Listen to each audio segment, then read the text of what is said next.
Are you here, ladies? Are you here, gentlemen? Are you here, children of all ages? Preferably those above the voting age. It is 2024, America's ultimate election, and the Paul Leslie Hour proudly presents a commentary of the vice presidential debate between Ohio Senator J.D. Vance and Minnesota Governor Tim Walz, hosted by CBS. Real quick, how about subscribing to Paul Leslie's YouTube channel, will ya? And now it is our pleasure to bring, for a third time, commentators Robert McCready and Wyatt Torosian.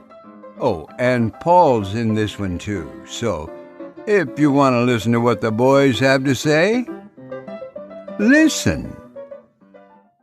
Okay, here we are. That's right. Thank you so much to Dan Gold for that spectacular introduction. It sounds so good. So all three of us, we've just finished seeing the vice presidential debate. I'm going to start off by saying this was one of the best presidential or vice presidential debates I've ever seen. I thought that there was a lot of great information. I was amazed at how cordial and how they just seem to get along. But that's where I'm starting. And now let's see, starting with Robert.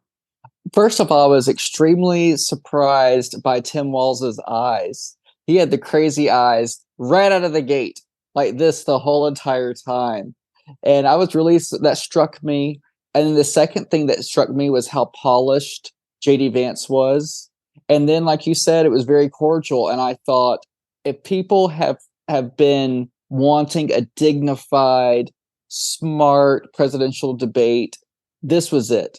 And if they are not satisfied, it is because they are just completely sick in the head and taken over by Satan, because this is everything that people wanted to debate with dignity and class. This was it.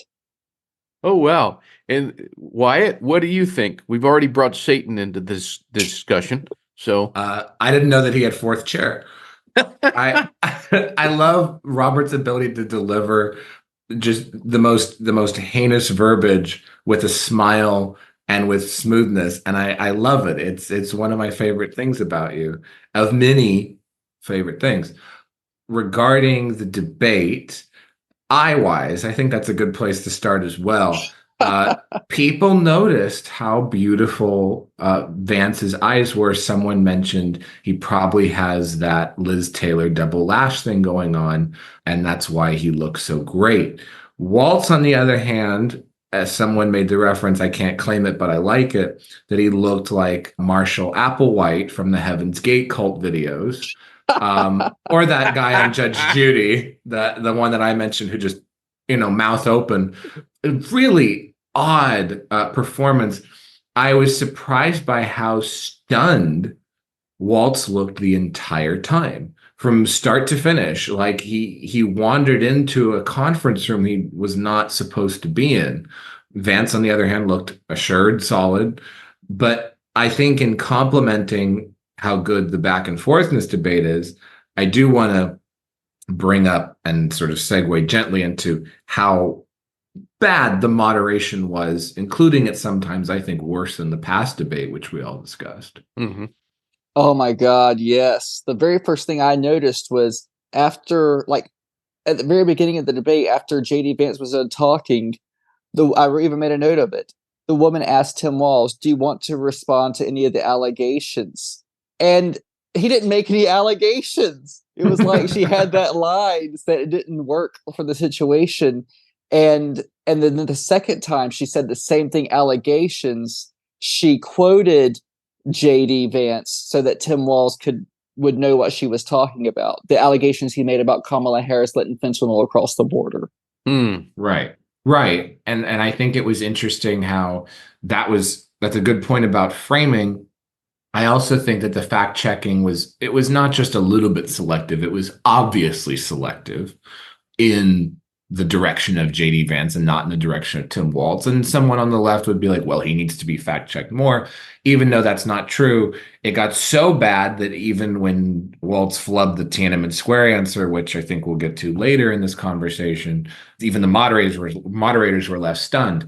I did appreciate how Vance stepped in even after they cut his mic to fact check the moderator directly early on in the debate, and he was right about the statistics that he brought up. And the moderators, had no response. I don't know why everybody's decided to go to the Candy Crowley School of Moderation, where apparently the moderator is the third or fourth person in the debate. But I don't know. Maybe they're giving Satan the fourth chair as well. Who knows? Well, getting down to the nitty gritty here. Who won the debate? JD Vance. America won this debate, but no, Vance well and above won this debate. And anybody who claims that Walz won should be, as Trump says, like about Jewish voters who are not voting for him, they should have their head examined.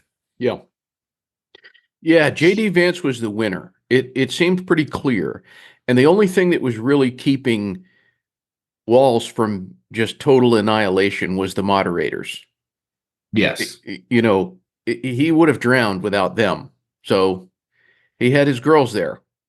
Definitely. Well, the moderators and also JD Vance. I felt like JD Vance was very kind to him, and I almost wondered if Tim Walz was taking it easy because he was scared to be attacked too harshly. Yeah. There are a couple times when JD Vance says, I know the governor will agree with me on this. Yeah. He didn't come for him as badly as he could have. It was lovely, and I felt like Tim Walz was nervous, and maybe part of him was a little bit happy that JD Vance was being nice to him. Yeah. Right. And I think that a lot of people in debate prep since the 80s, televised debates becoming a bigger and bigger thing. I think a lot of people in debate prep have been taught that if your opponent's really going after you, kind of deflect with a self-deprecating joke, like Reagan with the, I'm not going to hold my opponent's youth and experience against him. And then that's often cited in history books for why Reagan won that debate that he was obviously losing. The problem is that these other people are not actors and they're not Reagan. And they're typically Democrats like Biden, like Walz, who are not trained in how to talk to people, who are not coming from a position where they can even respond to what their opponent is clearly saying. I mean, you have Walz saying that he befriended school shooters. You have Biden saying that he killed Medicare. You have these people who are not prepared to talk in any kind of capacity. And just because I think that this is where these guys, they think that on a national stage they work, but on a they only work for a crowd about 10 to 20 people. Biden or Walz are fine with a small room of people. They could talk to a living room at most, but anything beyond that, they're not capable. Kamala just, is completely detached from what she's talking about. And Hillary has no people skills outside of another person. So outside of Obama, since Clinton, they have not been able to produce a single good debater on the left. And I really don't know where they can, I really don't know what's going to happen if they, if this continues to go on. I was listening to Victor Davis Hanson talk about this today, and he was saying that in the case of Kamala, it seems like she hasn't really had to learn how to do an interview, and she hasn't really had to learn how to communicate. Because for the most part, it seems like the press, each one is trying to go a little further in terms of helping her out a little more. It's like, okay, let's give the weakest interview possible. We're going to carry Kamala Harris here. And then the next person who gets an interview, although there's so few of them, says, well, let me try to carry her even more. Let's make an even friendlier press. Well, in Tim Walz's case, I think if the moderation would have been a little better, as I was saying before, he would have just drowned. He would have never, there's no way he would have kept his head above water. But I'm hoping you all can say, where do you think that the moderators where did it most go wrong? Well, I think in the point that you raised, talking about how he would have drowned otherwise, I think that's absolutely true. The moderators are basically behaving like an improv troupe that's trying to rescue one of their partners on stage, like, yes, and, instead of actually fairly asking questions, following up with fact checks that are, as needed if that's what they're going to be doing, and letting both candidates have time to talk. They weren't doing that. They really stepped on it when they stepped into what JD Vance was saying, didn't offer him a rebuttal. There were 2 or 3 times they didn't offer him a rebuttal and said, "Oh, we're out of time." That's always a classic thing of, "Oh, your time is up." They did that a couple of times, but really when they tried to fact check JD, then they were wrong. Then he had to step over the mic that they cut. And then they looked so smug that they cut the mic because he was still trying to talk. That was where it went wrong for them. And the moderators didn't do a damn thing to reclaim any kind of credibility after that point. I'll agree with that. I agree with everything that Wyatt said. And I think, hearing their lines given out of context, can you respond to those allegations like that? That let me know that the fix was in. But they seemed a little bit glowing at the end of almost at the end of the episode. At the end of the debate, they looked like they were glowing, both Margaret and Nora. And I wasn't sure why that was. I was like, are they attracted to JD Vance? Are they happy with themselves? But now I'm wondering if they just felt really smug. Oh, I think smug is a daily theme with both of them. Yeah, I think smug is a good description, and I think that the media took the worst lesson possible from the Biden debate. They blamed the moderators for that debate on CNN, who did pretty well, actually, in asking realistic questions and having good follow-ups and being balanced in how they responded. And they took the criticism so personally because the media, more than any other industry in this country, is most terrified of criticism. They're terrified of being fact-checked. They're terrified of their tone or their form being touched on. They're terrified of any kind of criticism. These, overgrown theater kids that decide to chase newscasting. And the fact that that was their biggest takeaway from the Biden debate, rather than this man should have never been on a stage to begin with, nor be the commander-in-chief of the armed forces, they took away that, oh no, we were too soft on Trump. And so now anybody who comes after him, we have to project strength, and we have to be hard, and they have to be asked, and truth to power, and the little statue of the girl in front of the bull in front of Wall Street. Like, we have to really just raise our fists. And that's just not the case. It's so silly how they try to create this like Edward R. Murrow fantasy in their head of what they're doing, when in fact they're basically a glorified version of what Andy Cohen does with the Bravo Real Housewives reunions. Yeah, I guess they are scared of criticism because it's just propaganda they're giving. It's not a real thing they're giving. And that's why the Democrats have such a hard time in debate, because they've got to remember their lines. They've got to spew propaganda, and it's not real. It's not like it's propaganda based in reality. It's complete nonsense. We have less inflation. We have things aren't that expensive. You're not drowning. I just saw my water bill, and for the past 2 months, it's $100 more than it used to be. I mean, we're at Flint and Jackson levels of corruption in Florence, South Carolina, and they want to say there's no difference whatsoever. You don't pay no attention to the man behind the curtain, and you're not going to be able to. You have to say the truth, and you have to tell the truth. And if you're a writer, you have to always write the truth.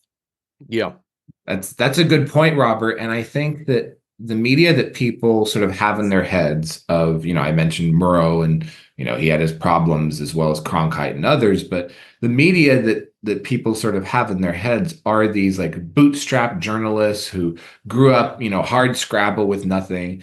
And in fact, that's not this or the last generation of journalists. They're much as part of society and celebrity worlds and these worlds of very high wealth and and nepotism just as much as anybody else in those circles. I mean, the last example of someone trying to claim to be like this, like I'm just a citizen journalist, was Anderson Cooper. I read his biography when I was in high school. He talks about going to these war-torn places and everything like that. Really skates past the fact that his mother is Gloria Vanderbilt. And, probably, despite what tragic personal story, had every economic advantage that anybody could possibly have in his position and more.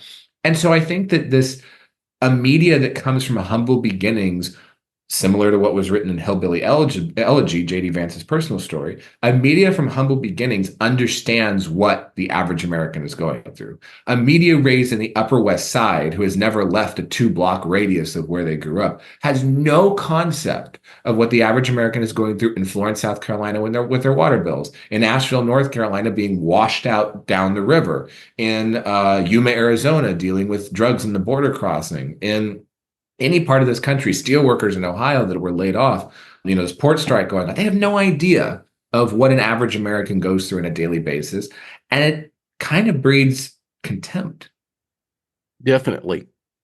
Now, it was a matter of time before we got to this. The Tiananmen Square, Hong Kong, China.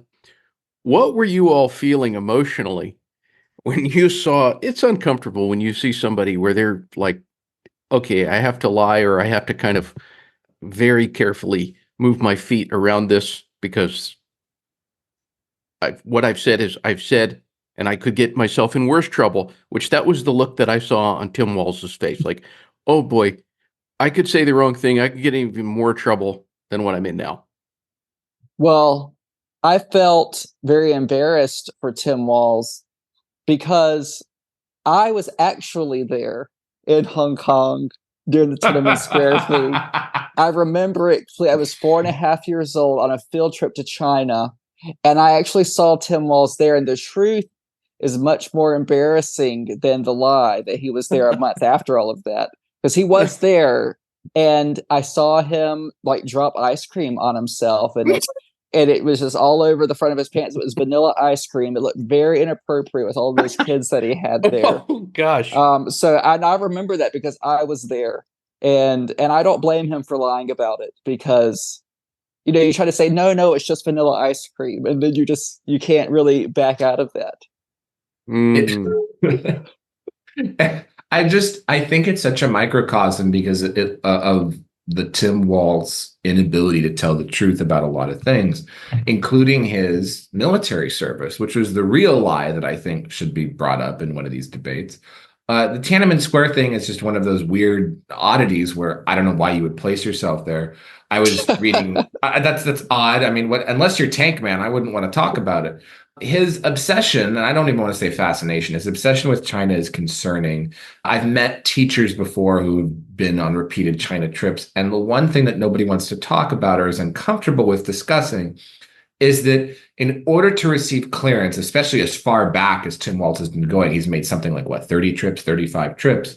You have to have high-level contacts within the Chinese government, the Chinese Communist Party, to be able to be allowed to do those trips. It's not a goodwill thing. You have to basically, it's a quid pro quo type of situation that you have to have with members of the Chinese government to allow yourself and for them to allow you to come into the country and continue to do that. But no one wants to talk about that. No one wants to talk about his National Guard record or the missing documents that happened. No one wants to talk about his military service or lack thereof. Nobody wants to talk about how he placed himself in Iraq, or when he didn't, he wasn't actually there. Nobody wants to talk about any of that. But it just, I think if people want to talk about, you get very, very Trump's character, he said he slept with this model, but he didn't, silly shit like that. Then I think that Walz is fair game when it comes to this. And this is someone who obviously has issues with not just boasting. I mean, he looked embarrassed, like Trump would say, like a dog. But I think that this man has a very casual relationship with the truth. And that's the concerning part. And the most concerning part is it seems like the Kamala's VP vetting was not very good. It sounds like they had to do it in a rush if they couldn't see through that this guy has lied about major aspects of his resume. Yeah. Well, Kamala Harris has said that she made the decision on Tim Walz while very sleep deprived. Why would she say that? I saw that come out. Like, why would she say that? Well, yeah, I think it was it like I'm working so hard and I had to do this? I mean, it's obvious that Shapiro would have been a better choice and probably could have delivered Pennsylvania and maybe even Cooper, but I think they were afraid that Mark Robinson would become governor in North Carolina. But there were options. She wasn't without options. I thought that Tim, which it was funny to hear JD calling him, he used his name all the time. Tim. Tim was repeatedly going for his pen and paper. He was that dude was writing up a storm. And I started to realize just a few minutes in, I thought, I know what this is. He's nervous. He's very nervous. And there's a lot of things that he had to be nervous about. I mean, can you imagine if the word tampon had made an appearance tonight? If they would have said, I'm going to ask both Tim Walz and JD Vance, do tampons belong in a male restroom? He would have said, listen, that's not what the legislation says. You're asking me about tampons in a men's room, and I'm just saying we have full legislation, and he's lying about it. Donald Trump has lied about it, and y'all fact-checked him last time about it. And then there would be an awkward silence because no one would know if he was done talking or not. Right. That happened twice. I mean, what is a woman's restroom? I feel like I don't know what he was writing. I don't know what Tim Walz was writing down the whole time because he didn't refer to any written notes or anything like that. Was he just doodling? Like it was like I'm glad you picked up on it being a nervous tick. I've been in debate classes before and I've debated people and you're supposed to write down, someone says 525,000 or, whatever, then you write that down because you want to refer to that number and you want to refer to points. He didn't go back to refer to any point. So I don't know what he was writing down. He wrote down his pro tip. He was maybe he was writing in Mandarin. I don't know. He was practicing his Duolingo. I don't know what Tim was doing. I want calligraphy. Okay, forget wanting to see Obama's birth certificate. I want to see Tim Walz's debate notes from the stage. That's what I want to see. Yeah, I kept thinking, eventually one of the moderators, they're going to ask him, what are you writing, dude? Now, did you feel that there was a certain point along the way that I thought, or that you thought was as close to a coup de grace as you could get? I felt like it was at the beginning. Yeah. I just was like, it just seemed night and day. When he stumbled on the first two sentences of what he said, Tim Walz lost the debate. And I didn't see him recover from there. I saw two emotional pleas towards the end. But it was, in a way, a mirror of what happened with the Biden and Trump debate. He stumbled 45 seconds in twice. And he made some emotionally charged statement at the end to try to recover, but that was it. It was just constant stumbles and failures in between, including he befriended school shooters line, like the I killed Medicare line from Biden. So I think that it was bad and it got worse for him. And the fact that the spin now is that he was doing, he did a lot of debate prep, but they must have prepared him to talk to a very different JD Vance tonight. If that's the best that they can do to cover for his performance, then it's pretty obvious how bad it was. What were the emotional pleas, Wyatt? Which emotional pleas? You said that he made two emotional pleas at the end. It was towards the end about democracy and January 6th. That was one of them. And then at the end where it was like, you're not going to vote for Donald Trump, are you? This man, the typical scaremongering. The same thing that you see on those signs I've posted on before on social media, the signs I see around that say, Harris Waltz, obviously. It's like, well, if it was obvious, you wouldn't need a sign. Right. But there is kind of a desperate come on. We can't vote for that guy, right? And that's not a winning message. That's a losing ground message. What I said at the beginning, when you were talking about it, I could remember specifically when JD Vance took over the show at the beginning and said, no one knows who we are, so I'd like to introduce myself. Yes. I was like, he took over the show. He won it right then. He did. And I think, and this might be a question that you get to at some point, Paul, but I want to get back to kind of just the debate moderation and the structure of these debates in general. And I'd said this halfway through. I was talking to Kyle. I said, so many of these questions are structured to have very liberal answers: abortion, gun control, climate change, healthcare, and they're designed to then go towards the Republican candidate to be like, well, how awful are you? Or it was, the questions in a lot of ways are kind of like the prosecutor's choices of like, well, what did you do after you killed your wife? And that's the structure of a lot of the questioning in this debate. The only, I guess you could say, right-leaning question these debates have produced is immigration, and then begrudgingly inflation in the economy, even though those usually get kind of muddled because for whatever reason. But it is fascinating to me how the structure of these debates are designed to be traps. And Robert, you mentioned something important. JD Vance took control right at the beginning of the debate and said, I'm going to introduce myself and then get to the first question. That's a solid move. And, for a second, I was like, oh, I hope he gets back to answering the question. And he did. And it was fantastic. I was very impressed. Yeah, I agree with that. And I agree with what you said about the reframe. Maybe the baby surviving abortion or like killing a baby at the end of the pregnancy was maybe the only thing that might have been right wing as far as the abortion is concerned. And Tim Walz didn't ever answer it. Yeah. Right. Well, something I'd like to get to at the end, they got into the January 6th thing. And Tim Walz, he talked about how these police officers had been killed as a result of the events at the so-called insurrection. Now, the fact checkers or the moderators, they didn't say anything about the fact that the so-called police officers who were supposedly died did not die at all connected to anything relating to rioting or violence. It's absolutely true. No police officers died as a result of that. But they keep pushing this. And it really occurred to me that this is pretty much the only thing that they really, really have. And to kind of prove my point, Tim Walz, that was the one thing. He was like, over and over again, the two of them were kind of trying to find a common ground. As I said at the beginning, they were being cordial. But January 6th, the reason that he won't budge, this is my take on it, that's all they've got. That's all they've got. They've got this idea that, like, and it goes back to the signs. Harris, Walz, obviously. But there's no substance behind it. It's the only thing they have. And the media just clings to it.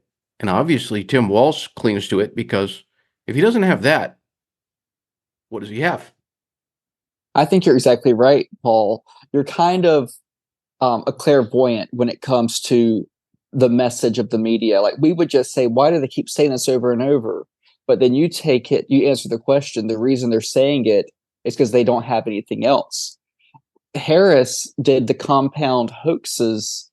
She did 3 hoaxes in one sentence with Donald Trump in the last debate because it works. Even though Snopes has disproved it, the only person that died at January 6th was Ashley Babbitt when the Black Lives Matter organizer was waving her through the door. And that is all they've got. They don't have an economy. They don't have a good candidate. They don't have a smart candidate. They don't have a candidate that is liked by her family.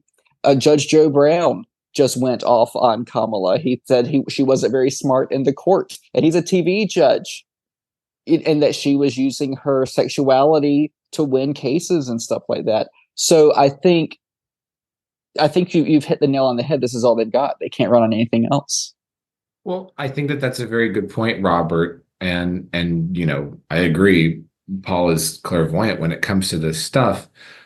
To the left, January 6th is their Star-Spangled Banner, Fort McHenry Battle of the War of 1812. To the left, the Emma Lazarus poem at the base of the Statue of Liberty is their Declaration of Independence.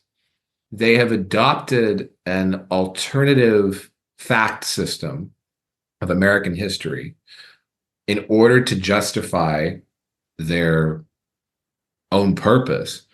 It's similar to what Ann Coulter said in Godless, in the Church of Liberalism, abortion is a sacrament, climate change is this religious act. And it's sort of to these people who don't necessarily have a religion, like Tim Walz's bizarre, citation of Matthew, not, since Al Gore mentioned back in during climate change, hysteria in the mid 2000s, a misinterpretation of the Matthew quote, where your treasure is, there your heart is also, turned it into something that sounded like a Hallmark card. Has the left so perverted a word of the Bible? It's interesting to me how these people who seem to be otherwise without belief like to apply belief in these situations. So January 6th becomes this Hallmark act in American history. And so I don't know, I just find that very interesting. I also noticed Walz kind of as a sop to religious people mentioning that, the home is the place you come back to after midnight mass, which I thought is strange because he rents his house and the government pays for that rent. He doesn't own a home. So I don't know. It's just very odd to me that they have tried to make an American historical and even a religious purpose out of January 6th when most of us alive were there that day watching the news, aware of what was going on and saw what happened. So it's going to be interesting how they try to teach this to future generations. But then again, this is a group of people who are so intent against reproduction. Right. I don't want to bring my faith into this, but my favorite Bible verse is John 8:44, and it applies to Tim Walz. You belong to your father, the devil, and you want to carry out your father's desire. He was a murderer from the beginning, not holding to the truth, for there is no truth in him. When he lies, he speaks his native language, for he is a liar and the father of lies. And y'all can interpret that how you want to. Thank you for reading that. Oh, it was my pleasure. Sometimes it was a perfect verse. They're all perfect verses. Yes. I like to let the word come home to me. Yes. Now, we're 35 days from Election Day, America's ultimate election, November 5th, 2024. So in closing here, just take about a minute each of you. Tell me, what are your thoughts? This is the last debate of this election season, and who knows if we will ever see anything like this. But just we'll start with Wyatt. What's going through your head? I reached out to both of you earlier today because I'd mentioned that I had a bad feeling going into this debate. I felt bad about, Jimmy Carter turning 100, Biden clearly not being all there, especially in his hurricane response, and just feeling like, well, I mean, it's kind of over for the left. There's not much else they can do. Tried to kill Trump twice. He survived. And I think that many on the left have treated it like an inevitability that he's going to win. And so they're preparing the appropriate bureaucratic maneuvers and court cases and everything to stymie him once he does win. And I think that that's how a lot of people are thinking that this is it's a Trump inevitability. I hope that doesn't prevent anybody from voting, deterring them from actually doing the act of voting. But I think that this is just looking at the numbers and looking at directions it's going, it's looking very good for Trump. I still wish that this was a Trump-Biden election. And when I made my prediction that Biden would stay in, it's clear it took quite a bit of force to get him out, more than I think any of us thought possible. When Kamala loses and probably ends up running for governor of California afterwards, they're going to say that she didn't have enough time to prepare and there's going to be a lot of excuses, and she probably won't run again unless their candidate field is just too thin next time. Walz will go back to his rental. But I don't know what happens from this point, but JD's performance tonight was very solid, and I think that a lot of people should take comfort in that. Real quick, I want to insert, because I don't want to get any emails from people. When you said that about Jimmy Carter, that you felt bad about him being 100, please just clarify, because I don't want to hear it, folks. I know. To clarify, it was connected to the Biden thing. I felt bad that Jimmy Carter is 100, and that's a very big accomplishment. I think he's a man who really survived on spite, especially for the last years. I met him once briefly at a book signing. I think that to see him turning 100, you look at Biden and you're like, he doesn't look like he's capable of making it to 100. Mm-hmm. And that was the kind of juxtaposition I saw. I was like, there's a sadness in that, to think that Jimmy Carter may just, outlive him as well. Yeah. And Robert? People are saying that the election is already over, but we still have 35 days until election day. So go out and campaign for your favorite candidate. Buy an American flag. Put a sign in your yard and just look over to your neighbors and let the world come home to you. I'm going to do all that with a popsicle, Robert.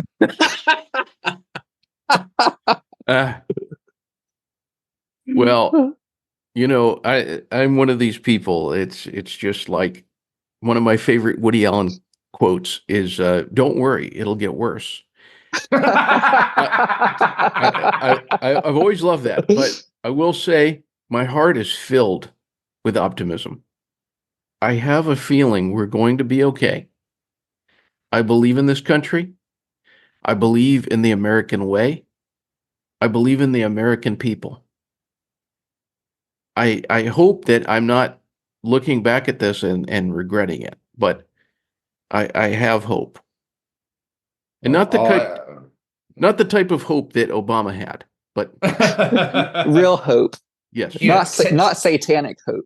Right. 10 years ago, we had Bob Hope, Johnny Cash, and Steve Jobs. Now we have, that sounded like a great campaign slogan, Paul Leslie. It sounds like you're running next election. Not at all. Wyatt's calling it. He's running. He's calling. You know what? He's running, and he's got my support. But you know what? I don't know. Vance is pretty good. He's after tonight. He's doing pretty well, regardless of outcome. Vance has positioned himself very strongly for 2028. Very strong. Yeah. Yes. I think we all agree. J.D. Vance was a great VP pick. Yeah. Solid pick. He could not have done any better. There's no one else that would be better. He's a perfect pick. He was a perfect pick. And this was a perfect commentary. I think this is the last one before the election. But I want to thank you all. I want to wish you all a great night. And to all the viewers and listeners out there, thank you so much for joining us. Thank you so much, Paul, for having me. It's been an honor, and I've enjoyed it. It's been fun. Thank you, Robert. Thank you, Paul. Thank you, as always, for the fantastic introduction. That's one of my favorite things, just to open the episodes. And you have such a sophisticated listener base, and I appreciate it. Thank you. On behalf of them. All right, gentlemen. A good night to you all. Good night. Good night. Bye. Until next time. We thank you and appreciate you dropping in for the Paul Leslie Hour today. You can help the Paul Leslie Hour in our mission to provide independent media content like this by visiting www.thepaulleslie.com/support. We truly thank you. This is your announcer speaking. Performance of The Entertainer intro song and Corina outro song, courtesy of John Primorano. Well, that's it for today. So until next time, be safe and be good.